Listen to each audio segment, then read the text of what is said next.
Merriam-Webster defines physiology as a branch of biology concerned with the functions and activities of living organisms and their parts, including organs, tissues, and cells, as well as the physical and chemical processes that sustain life.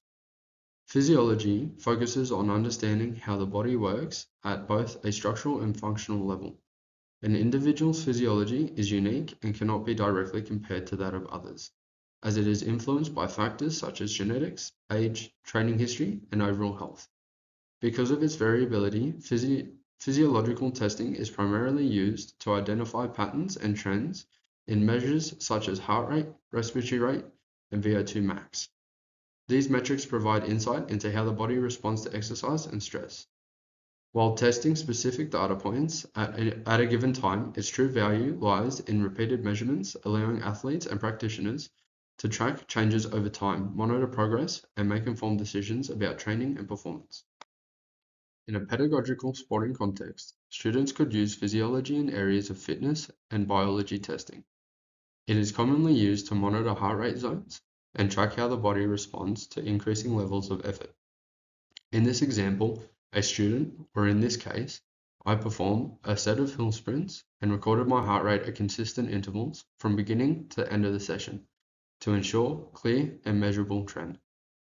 My resting heart rate is at 49 beats per minute, or BPM, which is lower than the average adult male and typically indicates a good level of cardiovascular fitness. Before beginning my dynamic warm-up, my heart rate was at 54 BPM, slightly elevated from resting, which makes sense as I had walked from the car park rather than being completely stationary, lying down.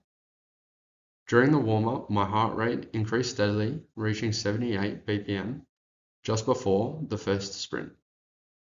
After completing the first sprint and walking down to the starting point, my heart rate rose significantly to 108 BPM.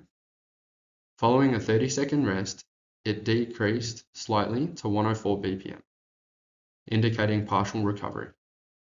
After the second sprint and return walk, my heart rate reached 116 BPM. This increase was similar compared to the first sprint, likely because my heart rate was already elevated. At the end of the 30-second rest period, my heart rate had only dropped 1 BPM, suggesting the onset of fatigue and reduced recovery efficiency. By the end of the final sprint, my heart rate peaked at 126 BPM.